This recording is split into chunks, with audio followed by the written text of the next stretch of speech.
fii ci ànd beeg seen site d'information bi di banlieue info tey nag ñu ngi fii ci arrondissement bu Jaxaay bi biir commune bu Kër Massar Sud xam ngeen ko ñuy waxtaanee mbir mu am solo boo xam ni yitteel na askan wi yitteel na ñi nga xam ne ñooy population bu Kër Massar yitteel na ñi nga xam ne ñooy réew yi nekkee ci région bu Dakar mu nekk loo xam ne nag yenn saa yi dañ naan dafa tabu wala boo kenn du ko waxtaanee waaye ñun dañ koy waxtaanee loolu du leen lu dul li nga xam ne mooy xarafal jigéen di mutilation génitale ñu ànd cek ak ñoo xam ni ñu ngi ci wàll wi ñu gën leen a xam ci ay sensibilisation ci yee askan wi di leen tàggat ci li njombe yi nga xam ne loolee dina ko jus askan wi waaye tamit saafara yi ñuy jox ak tey askan wi nan la war a taxawee ngir mën a wattu loolu xeex ko génne ko fi ndax ay jafe-jafe lay jur ci li nga xam ni ñooy soxna yi ñu dalal si ay experts yoo xam ne xame na leen bu baax duñ def lenn lu jox leen kàddu yi ñu nuyoo damay commencer ak Maguette Coly ki nga xam ne ko département de Kër Massar ak yëngu-yëngu yi nga xam ne ñu ngi ko fi def sëñ Maguette ñu ngi lay nuyu. maa leen nuyu maa ngi lay fay Ibra vraiment di la remercier di safoo ñëpp ñi nga xam ne aussi ñoom ñooy seetaan Banlieue TV donc dañ def lu dul nuyu la nuyu aussi sama co-débatteur bi nga xam ne moom moo toog muy El Hadj Malick Ngirane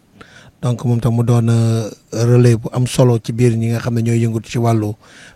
mutilation génitale féminine bi ngay wax ni muy xarafal jigéen donc du ma def lu dul nuyu la vraiment en terme d'introduction vraiment nuyu ñëpp moo taxoon ma ne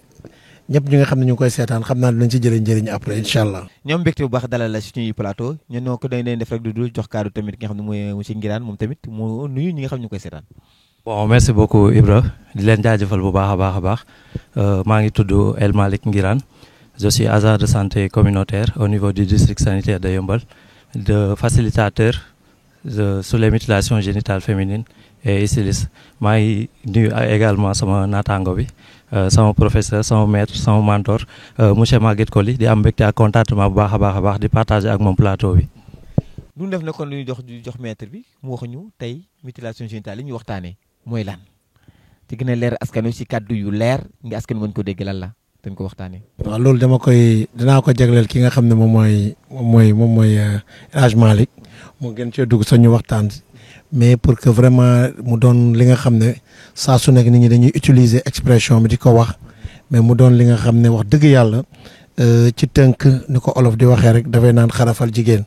mais xarafal jigéen boobu dafa am li nga xam ne moom moo ciy dindi loolu ñuy dindi loolu foog naa sànq maa ngi koy wax El Hadj ma ne ko amee kilifa gi comme yow yaay suñu kilifa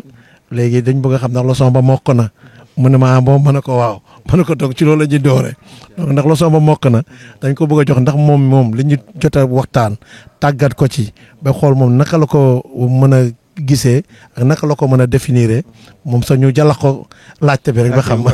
kon delloo na la laaj bi mooy mutilation génitale xarafal jigéen suñ koy wax rawatina ci réew dëkk taax yi lan mooy lan. Bon, merci beaucoup Ibra. La question elle est très pertinente.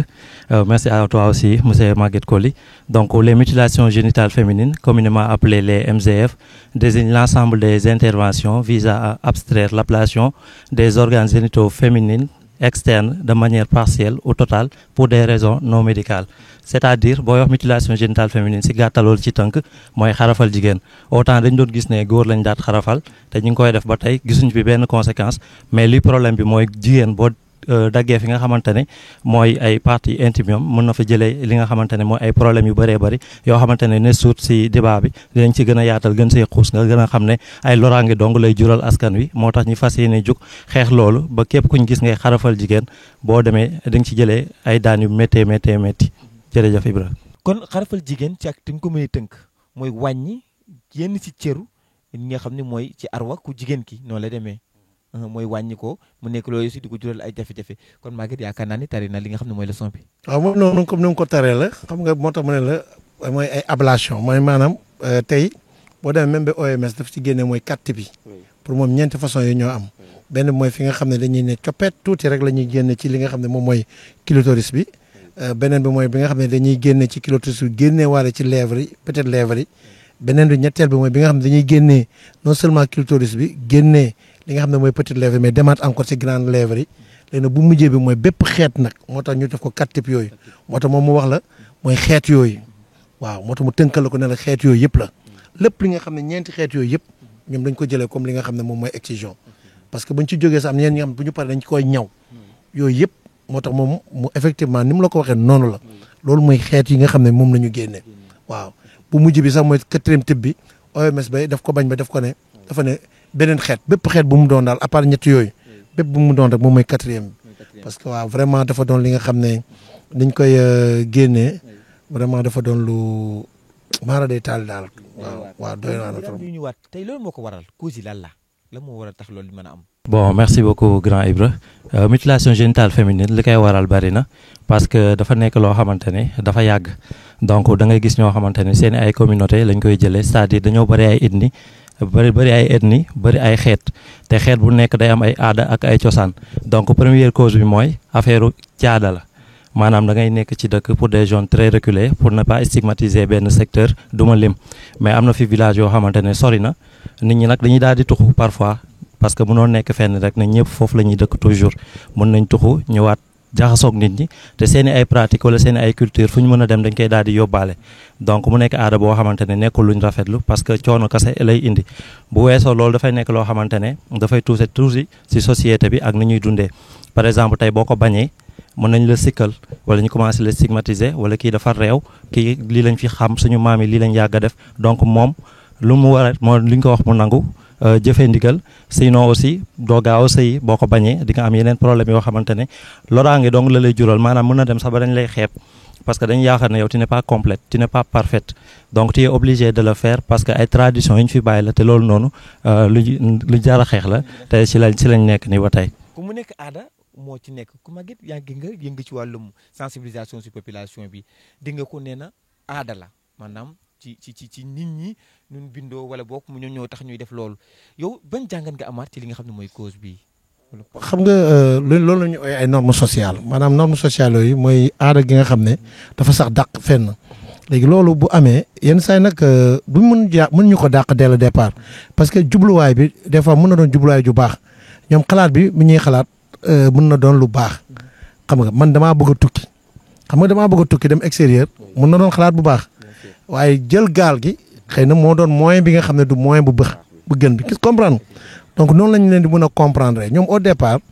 en fait boo leen demee ba gëstu bu ñu demee gëstu bi laaj leen lu xew lan la réellement lan moo tax ñu koy def ñoom li ñu koy def mooy pour ñoom dañuy téye ko jigéen ki ba du mën a dem am rapport sexuel avant mariage kon xam nga loolu bu la ko nit waxee départ da nga ne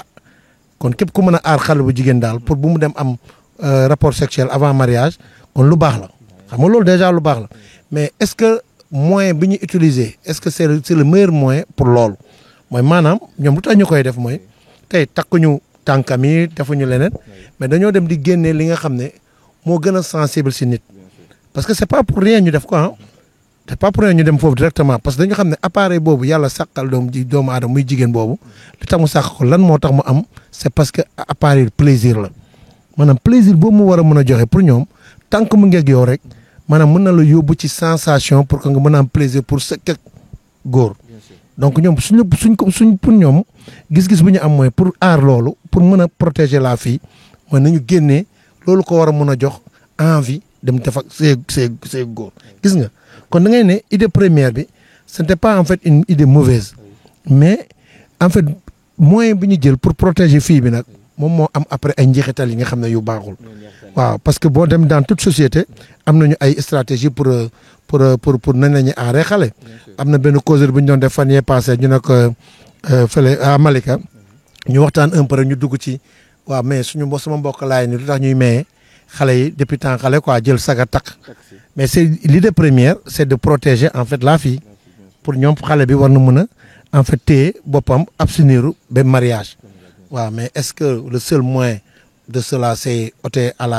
la fille en fait cet appareil très indispensable am na benn plateau bu ma ko wax sax ma ne mënoon na possible bu doon pièce de rechange la maanaam tey dañ koy wekki waaw dañ koy wekki non du pas conséquence mais dañ koy wekki mais après est-ce que dañ koy delloo c'est-à-dire c'est ça le problème ki waaw moo tax ñoom seen aada loolu la léegi ñenn ñi sànq El Hadj mu ngi koy wax c'est très important pourquoi en fait ñenn ñi di ko accepter def wax ma ñu defloo ko ñu def ko ñenn ñi de mais ku dem ba accepter ne man dama bëgg a dem def ci c'est parce que il y a en fait benn certain nombre de normes de lois ñoom seen loi endogène yi nga xam ne ñooy tax ba yow doo bokk par exemple quand tu vas dans une société on te dit que fan yee passé benn femme pël def ma ne ñun man fu ma ne su ma demee dëkk ba ku ma may kilifa gu ma may ndox du ko naan. waaw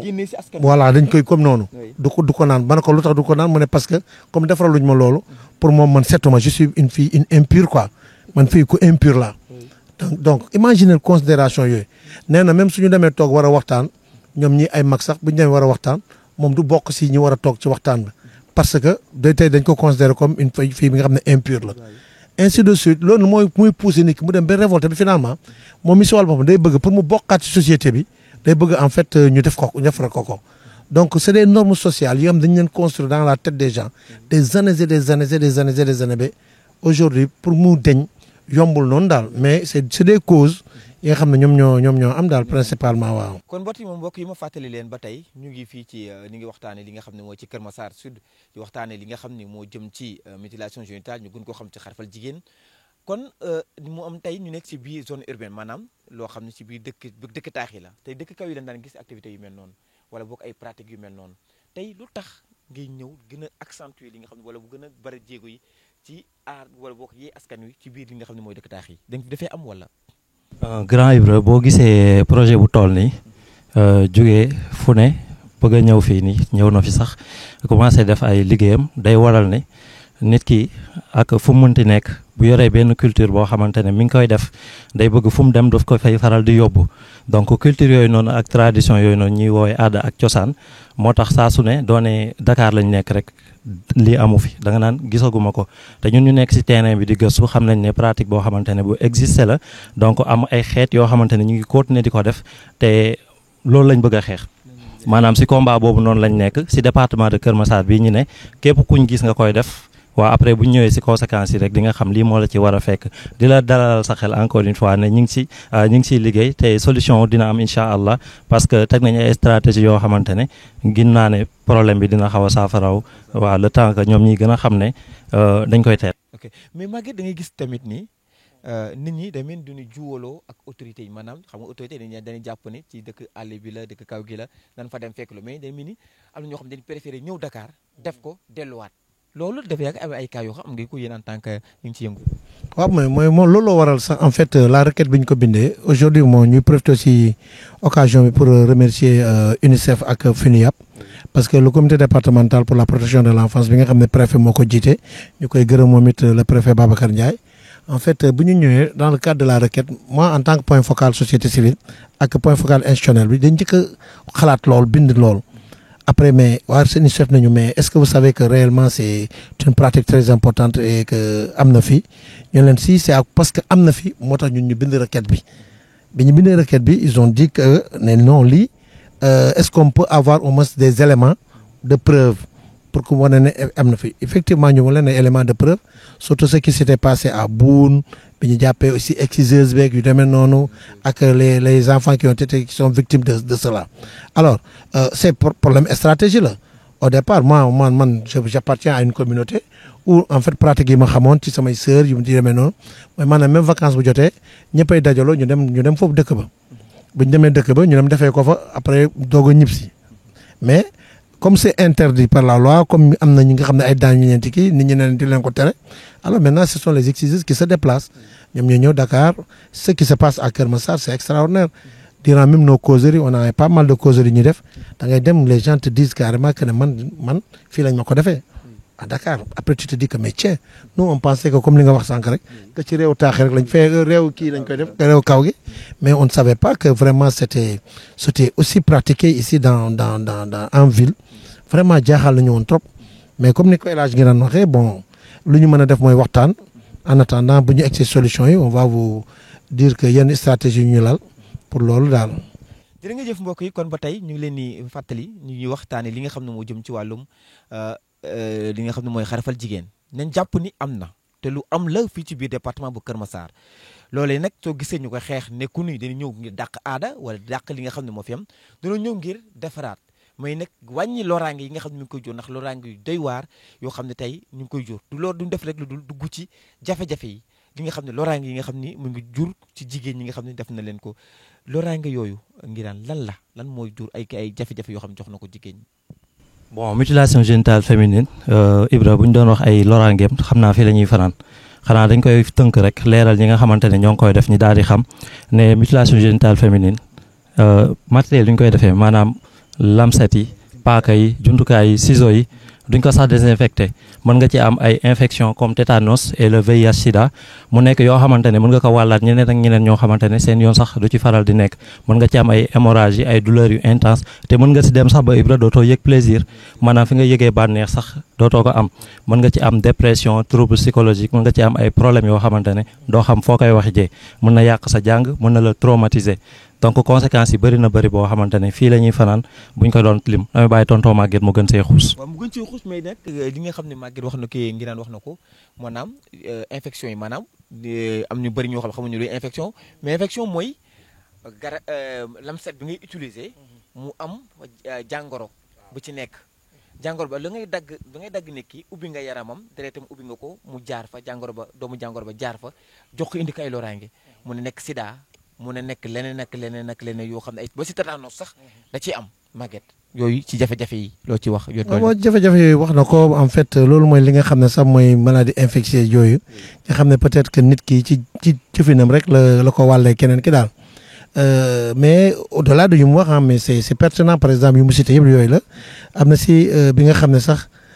mooy maanaam ubbeeku bi comme ça c'est-à-dire quand une personne n'est pas protégée.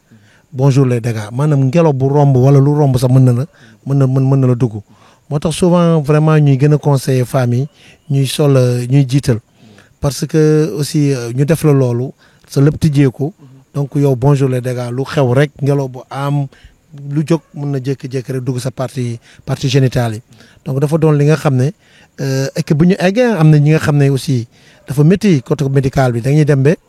aujourd'hui comme ñu ma waxoon ñu dem defal leen loolu ba pare fatt leen mooy fatt ko mooy ki nga xam ne dañ ko ñaw léegi kooku ñaw bi mooy lan ñu ne dañ la bëgg a protéger pour bul sekk ak góor ñu ñaw ko buñ ko ñawee xam nga kañ lañ koy fattal ñi mooy jour bi nga waree bi la sa jëkkër waree jël imaginel fattal ñi la heure boobu sa jëkkër war la jël imaginel douleur boobu guddi googu mais non nit ki mën na fa jaare am traumatisme bi nga xam ne mara day taal donc voilà des choses yi nga xam ne aujourd'hui même dans le cadre des fistules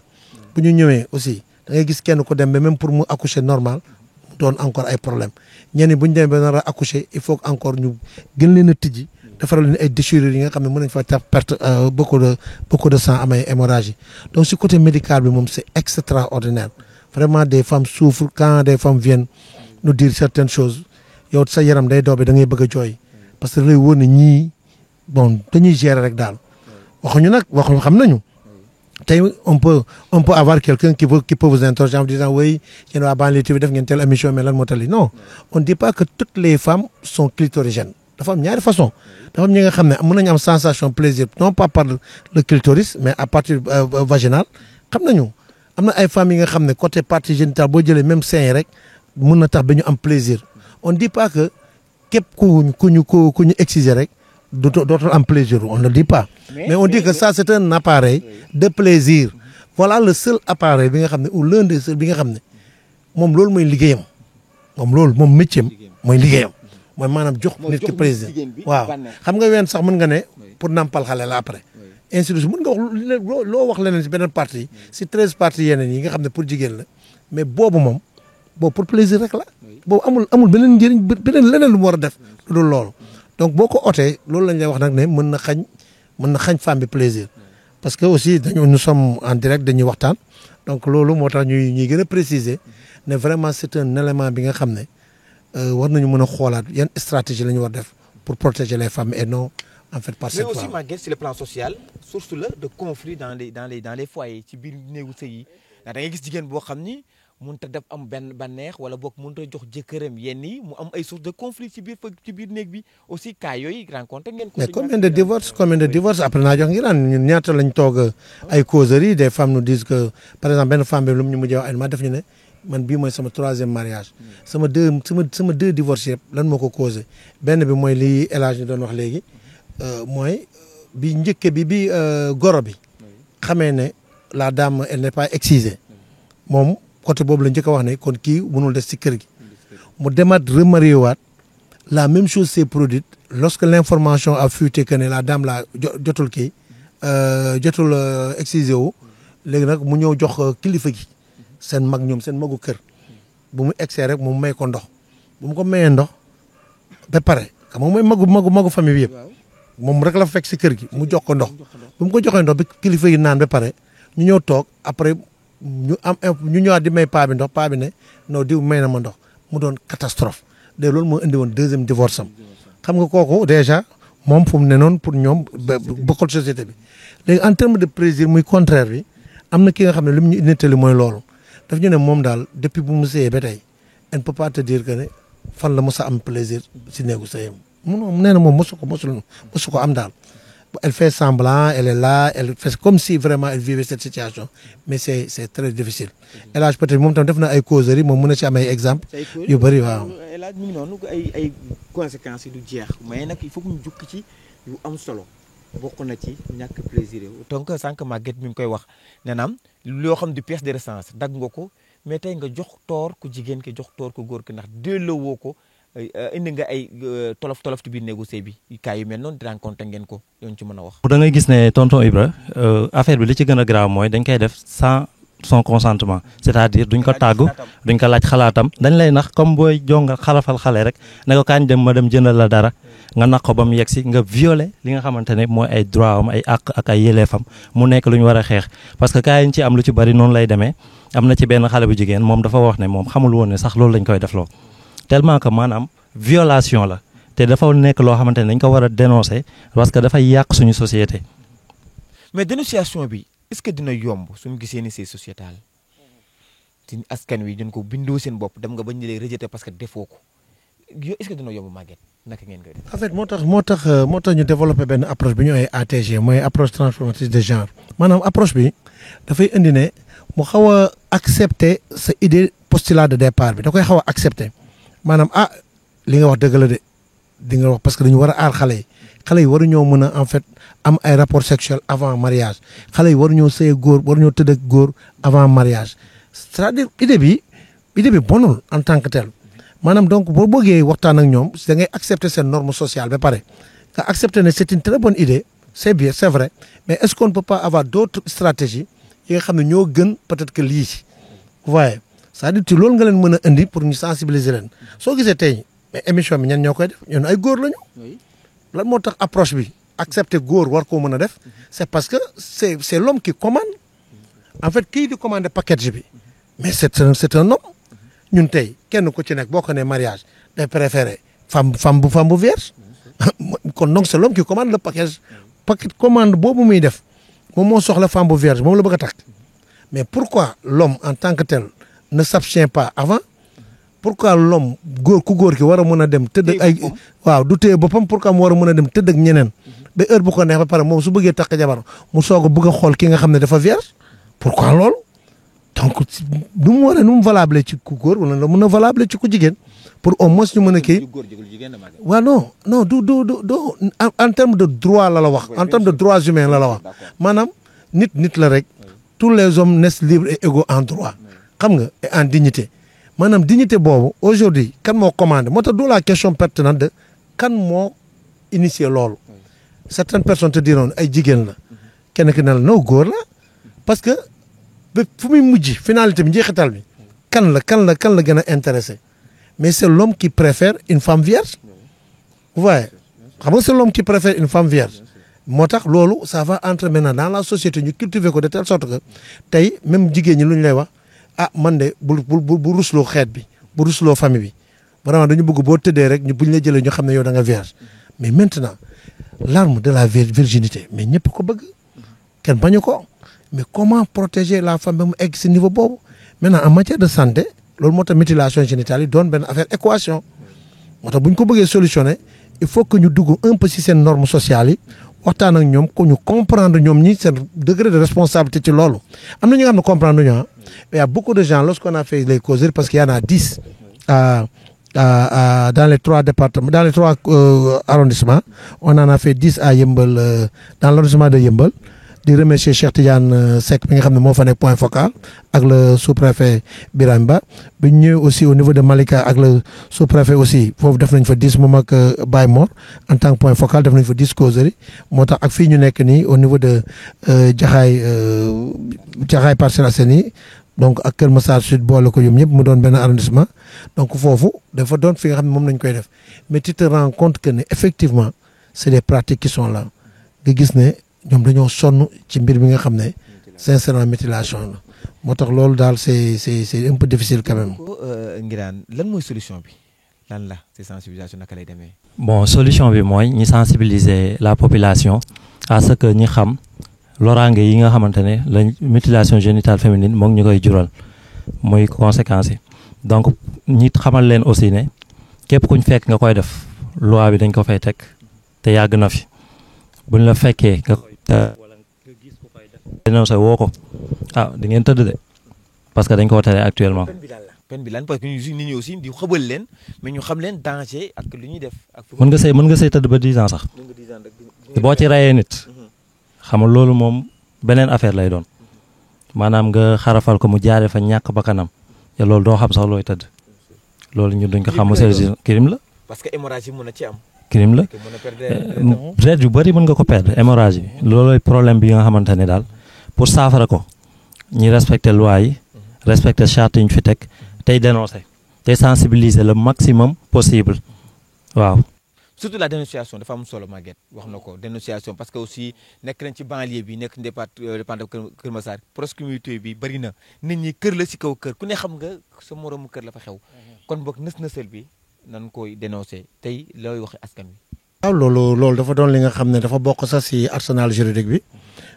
parce que déjà si arsenal juridique bi boo jëlee par exemple article 49 bu code pénal bi muy alinéa 1 bi nga jël alinéa 2 bi aussi yooyu dafa la koy wax quoi c'est-à-dire lay won ne yow même le fait que rek nga jàppale nit ki sax dafa doon li nga xam ne lu dangereux la donc duñ la seetaan ci loolu donc bi nga xam ne moo gën a grave moom sànq mooy bi muy wax noonu mooy article 299 bi article 299 mooy dugg directement ci peine bi ba pare woon la ne mais au cas où nit ki dee dafay am réclusion criminelle à perpétuité parce que xale mën nañ ko xarafal après mu jaare fa am hémorragie mu jaare fa ñàkk bakkanam donc loolu bu amee déjà yow dañ lay tëj pour une peine à réclusion criminelle lañ lay tëj te loolu jaru ko à un moment donné de l'histoire il faut s'arrêter nga xool li ngeen def bon c'était bien xamoon ngeen ni ngeen ko def vous maîtrisiez auparavant les pratiques mais aujourd'hui il y a des aléas yu dugg dans le cadre de notre alimentation c'est-à-dire xale yi li ñuy lekk léegi ak li ñu doon lekk démb bokkul ba garab yi ngeen doon jël di faj xale ak bii bokkul ainsi de suite autant d'éléments yi nga xam ne en fait arrangé wu leen mais aada moo garaaw comme ni nga ko wax sànq moo tax solution bi toujours dañuy dem waxtaan bi am na dénonciation bi am na mais génnee esprit boobu changer mentalité pour man dafa doon li nga xam ne lu am solo la dans le cadre de ces pratiques parce que man fi ma dëkk je t'ai dit man bu ma fi ma dëkk c'est des choses qui se pratiquent là-bas moi je suis Casaçais xam naa ne déjà boo ko defulee rek je ne dis pas que tu es complètement banni de la société mais vraiment on a un autre regard sur toi quoi voilà donc yooyu dafa doon ñun lu ñu vivre gis situation bi nos sœurs di si màgg mais boo demee ba côté médical bi si yow nag si la sa adduna yëpp di tukki parce que on a rencontré une sage-femme la fois dernière ak benn gynécologue ñuy discuter ak mu ñoom ci loolu nee nañu ñoom comme infection yi nga doon wax sànq nee nañ bu ñu jëloon tey 10 femmes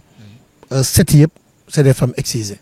mais tu penses que mais loolu boo ko gisee nga war a mën a xool ñooñu nag moo tax yooyu éléments yooyu la ñuy jël ñun di leen ko wanaat woon leen ne en fait lii mooy njeexital bi lii mooy conséquence attention faites très attention pensez à vos sœurs pensez à vos filles parce que demain mën nañu lii mën na leen dal yaa ngi doon wax plaisir bi yaa ngi doon wax yeneen yu bëri yi nga xam ne ay conséquences néfastes la par rapport en fait ak finalité bi donc waaw. kaddu gu mujj gi lan lay doon waaw xanaa sant leen gërëm leen ak jaajëfal leen bu baax a baax nee na kontaan nañ trop di ñaan lépp li nga xamante ne wax nañ ko fi ñi nga xamante ne ñooy seetaan muy internet yi ñu bàyyiwaat ci xel ba fépp fuñ ko gis xam ne lii loraange dong lay jural askan wi ñëpp jóg fas yéene koo xeex pour le Sénégal pour pour aussi seen ay communauté parce que tey ku ci am infection soit nga am tétanos sax va mën nga ko bañ a wàlle mais le VIH donc ça se transmet donc ngeen di bàyyi xel bu baax a baax ne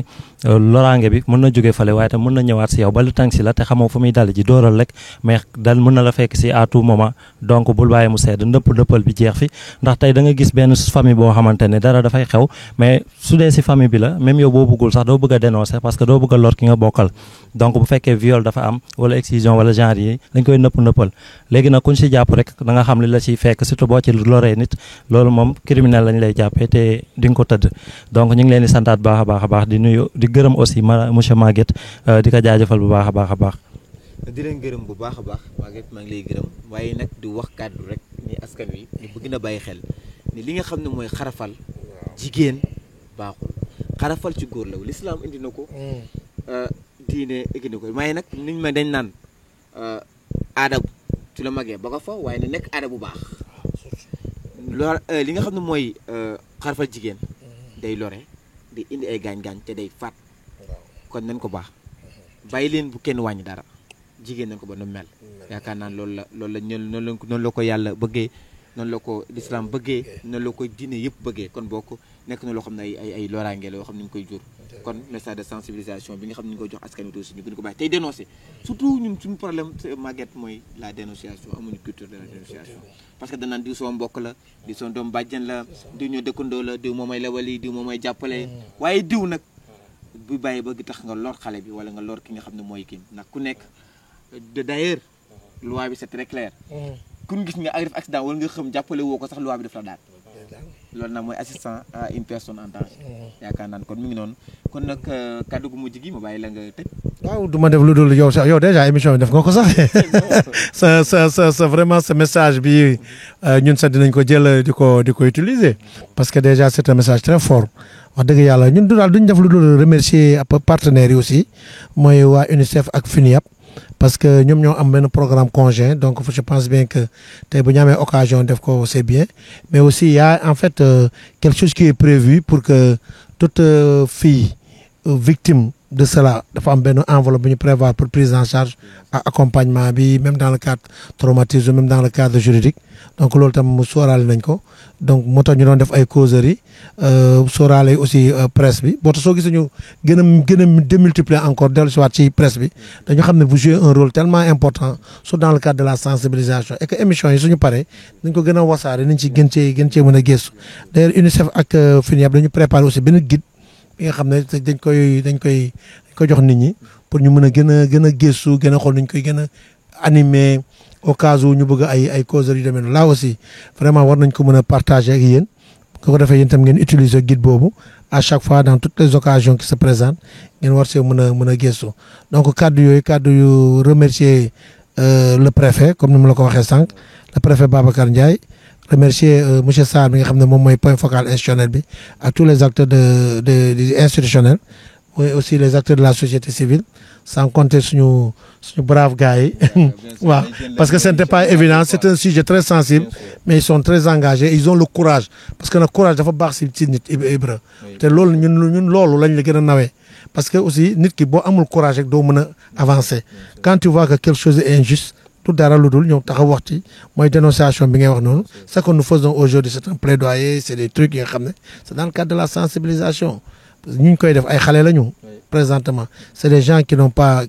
en fait une responsabilité moom lañ koy def am na benn causerie bi ñu defoon ay yëmbal fële foyer des jeunes benn xale bu ndaw ñëw taxaw ñépp wax ba pare elle a levé la main elle a 9 ans et demi ñu ne ko lan la mu ne moom dafa bëggoon jël kàddu ñu ne ko yow nit ñi wax waxu xarafal ñun ñu foogoon sa elle est isolée mu ne lii ñuy wax kenn du ko def mag